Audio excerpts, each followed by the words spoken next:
مفتی صاحب کے مسعود سپیچز کو سبسکرائب کریں۔ اب جس نے یہ جو ہمیں جو اسباق ملتے ہیں نا وہ میں بیان کرتا ہوں، یہ سمجھنے کا ہے۔ پیغمبر نے اس قوم پہ امیر بنا دیا، کمانڈر بنا دیا طالوت علیہ السلام کو۔ کس کو امیر بنا دیا؟ حضرت وہ غریب آدمی تھے، ان کو کمانڈر بنا دیا۔ اب جس نے نہیں کرنا ہوتا نا وہ ہر بات میں منفی پہلو نکالتا ہے۔ قوم کہنے لگی یہ امیر بننے کے قابل نہیں۔ ارے جب تمہیں بنا دیا امیر، جو ہے جیسا ہے، ہر آدمی سے تھوڑی مشورہ لیا جائے گا۔ کہنے لگے نہیں یہ تو غریب آدمی ہے، کل تک تو یہ جیسے لوگ کہہ رہے ہوتے ہیں نا، کل تک تو یہ سائیکل پہ گھومتا تھا، آج اسی کو ہمارا حاکم بنا دیا ہے۔ بھائی لوگ کہہ رہے ہوتے ہیں نا، ایک تاجر ہیں بڑے مالدار، مجھے لوگ کہتے ہیں کل تک تو یہ سائیکل پہ گھومتا تھا، آج دیکھو لینڈ کروزر میں گھوم رہا ہے۔ تو میں نے کہا کیا ہو گیا؟ اگر اللہ نے کل تک سائیکل پہ گھمایا، رکشے میں، آج اس کو لینڈ کروزر میں گھمایا، تو اس میں تکلیف کی کیا بات ہے؟ یہ ضروری ہے کہ جو کل لینڈ کروزر میں گھومتا تھا آج وہی گھومے گا؟ سائیکل سے لینڈ کروزر پہ آنا اسلام میں حرام ہے کہ اللہ نے دے دیے، رزق کے دروازے کھول دیے، تو طنز کیوں کر رہے ہو؟ تو انہوں نے کہا یہ غریب آدمی یار یہ ہمارا کمانڈر بنے گا۔ تو پیغمبر نے اس قوم کو کیا کہا؟ ان اللہ زادکم، وہ کیا ہے؟ ان اللہ زادکم زاد علیکم فل، کیا ہے بھائی وہ آیت پڑھو یار۔ ان اللہ اصطفاہ علیکم وزادکم فل بسطۃ فی العلم والجسم۔ دیکھو ان میں دو خاصیتیں، نالج ان کے پاس زیادہ ہے۔ نالج سے مراد یہاں جنگ کی نالج۔ یہاں بھی دیکھو اسباب اختیار کیے جا رہے ہیں، یہ نہیں کہ یہ چونکہ اللہ والے بزرگ ہیں ان کو اٹھا کے کمانڈر بنا دو۔ آج کل یہ ہو رہا ہے، لوگ دیکھ رہے ہیں نیک آدمی کون ہے اس کو بنا دو۔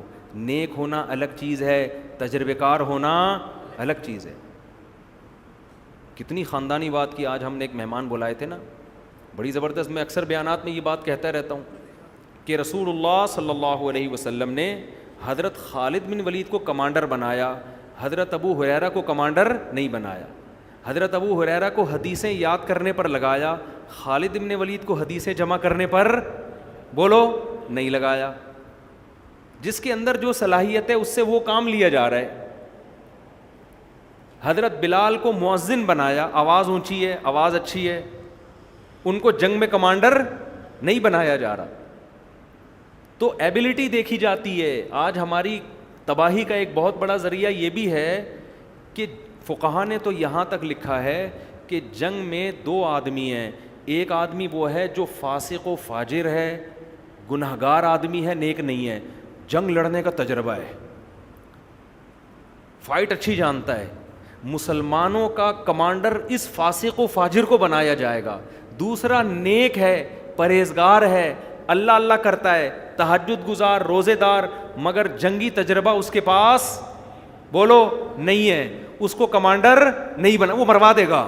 ٹھیک ہے، وہ کیا کرے گا؟ وہ اتنا نرم دل ہے اللہ اللہ کرنے کی وجہ سے کہ جب اس کو آپ نے کمانڈر بنایا اور دشمن نے آ کے للکارا تو اس کی کانپیں ٹانگنے لگیں۔ یا وہ بیچارہ انسپائر ہو گیا ان سے۔ میں نے بعض نیک لوگ ایسے دیکھے ہیں، ان سے مکھی نہیں ماری جاتی، اتنے نرم دل ہوتے ہیں، ان کے اندر ہی کوالٹی ہے، نرم دل ہے۔ اب وہ ان سے تلوار، ایک صاحب ایسے بھی تھے ہمارے محلے میں، بہت نیک تھے، قربانی میں ان سے بکرا ذبح نہیں ہوتا تھا، ان کو رونا آنا لگتا تھا، یار میں کیسے کاٹوں یار، لیکن ان میں تھوڑی عقل تھی، انہوں نے کہا یار اللہ کا حکم ہے، اس کو پورا کرو اپنے دل کو۔ وہ ان سے بکرا نہیں کٹتا تھا، تھے بہت نیک، انتقال ہو گیا، اللہ مغفرت فرمائے۔ قربانی میں بکرا نہیں کٹتا ان سے نا، رونا آتا تھا ان کو، وہ نہیں کہہ رہے بھائی میرے سے نہیں یہ منظر دیکھا جاتا۔ نیک تھے، درس قرآن بھی دیتے تھے، اتنے نیک تھے۔ اب آپ بتاؤ ایسے نیک کو جب آپ کمانڈر بنا دو جس سے بکرا نہیں کٹ رہا، وہ دشمن کی گردن کہاں سے کاٹے گا؟ وہ تو بندوق چلانے سے پہلے وہ سامنے والا کہے گا میرے چھوٹے چھوٹے بچے ہیں، کہے گا یار اس کے تو چھوٹے چھوٹے بچے ہیں، یہ نہیں دیکھ رہا کہ یہ سارے کیا کمارے چھڑے چھاٹ ہیں جو ہمارے ساتھ لڑنے کے لیے آئے ہوئے ہیں، یہ بھی تو کسی کے بچے ہیں۔ تو جنگ کے اصول الگ ہوتے ہیں۔ تو خیر نبی نے کیا کہا کہ دیکھو یہ جو طالوت ہے نا، اللہ نے ان کو نالج دی ہے، جنگ لڑنے کا تجربہ، جنگی امور۔ نقشے بھی محمد بن قاسم کے بارے میں تاریخ کی کتابوں میں ہے کہ سندھ کا نقشہ ایک دفعہ اس نے دیکھا ہے ایسے, اور اس نقشے کو دماغ میں انسٹال کیا اور کہاں پہنچا, دیبل کے راستے سندھ پہنچا ہے وہ. کیونکہ اتنے لمبے لمبے صحرا اور سمندر عبور کرنا آسان کام نہیں تھا, اس کے لیے کھوپڑی, پہلے گوگل میپ تھوڑی تھا, آپ کے دماغ کو گوگل میپ والا کام کرنا چاہیے تھا. اب آپ نے ایسے کند ذہن آدمی کو نقشہ پکڑا دیا کہ دیبل جانا ہے بھائی, وہ پوری رات بیٹھا ہوا کہ یار یہ ادھر سے ٹرن ماروں گا, ادھر سے بصرہ آ رہا ہے, بصرہ سے لیفٹ پہ ٹرن ماروں گا تو کوفہ آ رہا ہے, کوفہ سے جب ادھر کو نکلا تو ابے بھائی میری کھوپڑی کام نہیں کر رہی. پتہ چلا دیبل کو فتح کرنے نکلے تھے, نکل گئے افغانستان. وہی میں لطیفہ سناتا ہوں نا کہ ایک آدمی جو تھا, پہلے یہ ایجنٹ نہیں ہے, ٹریول ایجنٹ, یہ لوگوں کو پیسے دے کے نا ادھر لانچ میں بٹھا کے کبھی دبئی کبھی قطر کہاں کہاں بھجواتے تھے, اس میں فراڈی بہت ہوتے تھے. تو ایک آدمی نے ٹریول ایجنٹ کو پیسے دیے کہ مجھے مسقط جانا ہے. اس نے گھما کے نا, سمندر میں جانے کے بعد پتہ نہیں چلتا کدھر آ گیا آدمی, گھما کے ادھر گوادر پہ اتار دیا اس کو, ساحل پہ. پہلے گوادر آباد بھی نہیں تھا, اب یہ گوادر میں گھوم رہا ہے, یہ سمجھ رہا ہے مسقط ہے. اس کو بھائی اب تو خود جا. اس کو بندہ نظر آیا ریگستان میں, اس نے پوچھا یار تمہیں پتہ ہے کہ مسقط کدھر ہے؟ تو پتہ نہیں, میں تو خود قطر میں گھوم رہا ہوں بھائی. مجھے تو پتہ نہیں میں خود کہاں ہوں, قطر میں گھوم رہا ہوں. تو جس کو سمندر میں ستارے پڑھنے نہیں آتے, راستوں کا پتہ نہیں ہے, وہ کمانڈ کرے گا. اور بعض لوگ ایسے کن ذہن ہوتے ہیں, ان کو سمجھاؤ پھر بھی. فوج میں کمیشن آفیسر کے لیے ISSB کا ٹیسٹ ہے. اس کی ایک بہت بڑی وجہ یہ ہے کہ اس کی کھوپڑی کام کرتی ہے کہ نہیں کرتی ہے, ٹھیک ہے نا. کمانڈ کرے گا تو اس کے لیے کیا چاہیے, کھوپڑی چاہیے. مروا نہ دے کہیں. اس کو بولا تھا بھائی کارگل جانا ہے اور یہ کہاں نکل لی ہے, چترال کی طرف نکل لی ہے یہ. خیر ان کو وہی قطر میں چھوڑیں, بھی بہت لمبا, پھر وہ بیان کا سارا رخ ہی چینج ہو جاتا ہے. تو حضرت ان پیغمبر نے کیا کہا کہ غریب ہیں لیکن دو کوالٹی ہیں. نمبر ایک علم. علم کیا ہے؟ نالج, جنگوں کا تجربہ, نقشے پڑھنا, یہ سب چیزیں ان میں تم سے زیادہ ہیں. دوسری چیز جسم, صحت مند بھی ہیں. تجربہ تو آپ کے کمانڈر کے پاس بہت ہے, مگر کمانڈر نہیں ہے, اتنا سا ہے وہ, آدھا نظر آ رہا ہے آدھا نہیں. اسے دیکھ کے موٹیویشن ہی نہیں ملتی آدمی کو. کمانڈر جب خود آگے آگے ہوتا ہے, فوجیوں کو ایک موٹیویشن ملتی ہے کہ یار یہ لڑ رہا ہے تو ہم بھی لڑیں گے.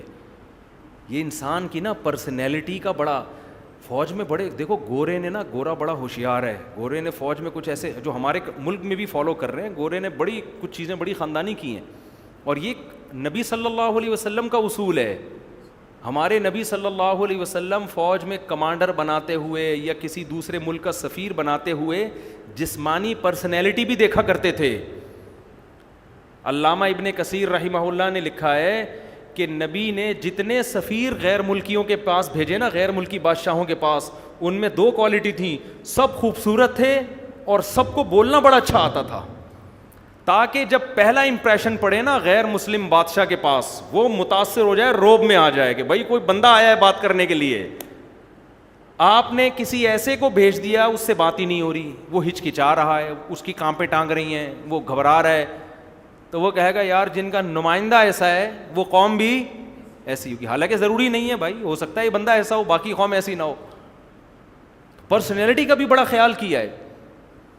ایک صحابی تھے, دحیہ کلبی غالباً نام تھا ان کا, وہ نبی کے سفیر تھے. اتنے خوبصورت, ایسا قد, ایسی پرسنالٹی کہ حضرت عمر نے ان پر پابندی لگا دی کہ مدینہ میں نقاب پہنے بغیر آپ کو آنے کی اجازت نہیں ہے. کیونکہ مدینہ میں بعض عورتوں کے فتنہ میں مبتلا ہونے کا اندیشہ ہو گیا تھا. ان کی جب عورتوں کی ان کی نظر پڑتی نا, اس خطرہ تھا کہ فتنے میں نہ پڑ جائیں گے. ایسی پرسنالٹی تھی. تو جب وہ مدینہ میں آتے منہ ڈھانک کے آتے کرتے, اندازہ لگاؤ کیا پر, جب یہ پرسنالٹی بادشاہوں کی آنکھوں میں آنکھیں ڈال کے بات کرتی ہوگی, بادشاہ بھی کہتے ہوں گے بھائی کوئی قوم ہے جس کا نمائندہ آیا ہے. تو اسی وجہ سے فوج میں کمیشن آفیسر کی پرسنالٹی بھی دیکھی جاتی ہے. میں جب برما گیا نا, وہاں میں فوجی آفیسرز تو بہت ہوتے ہیں, گھوم رہے ہوتے ہیں, میں ان سے ملا تو پھر ہمیں اپنے فوجی یاد آئے. یار ہمارے فوجی کیسے ماشاءاللہ لمبے تڑنگے چوڑے ہوتے ہیں نا پاکستان آرمی میں، تو دیکھا ہوگا آپ نے، اور وہ واگا بارڈر پہ دیکھ لو. تو یہ جب میں نے برما کے دیکھا نا، اتنے اتنے سے ساشے گھوم رہے تھے فوجیوں کے. تو جب آدمی کمپیئر کرتا ہے نا تو پھر اپنی فوج کی قدر ہوتی ہے. میں نے کہا یار ہمارے تو بڑے ایک قداور ہوتے ہیں، ایسی پرسنالٹی ہوتی ہے، ان کو تو دیکھ کے دل چاہ رہا ہے گرفتاری دے دو ان کو، بلکہ ان کو گرفتار کر لو. یہ ایک فرق پڑتا ہے. تو خیر ان پیغمبر نے کیا کہا، زادکم بسطۃ فی العلم والجسم، اللہ نے ان کو جسامت بھی دی ہے، پرسنالٹی بھی دی ہے، اور نالج بھی. تو پیسہ سب کچھ نہیں ہوتا. بہرحال جب گھنٹوں قوم کا بٹھا کے سمجھایا ہے تو قوم نے مان لیا کہ جی ہمارے امیر ہیں. اب کیا ہوا، تو جو طالوت علیہ السلام تھے انہوں نے جب فوج کو لے کے چلے ہیں، تو چونکہ مجاہدین کی تعداد بہت تھوڑی تھی اور دشمن کی تعداد بہت زیادہ، تو اب اسباب کی دنیا میں فتح ہونے کا امکان نہیں تھا. ایسے موقع پہ لڑنا جائز نہیں ہے، لیکن اللہ نے چونکہ مدد کا وعدہ کیا تھا وحی کے ذریعے،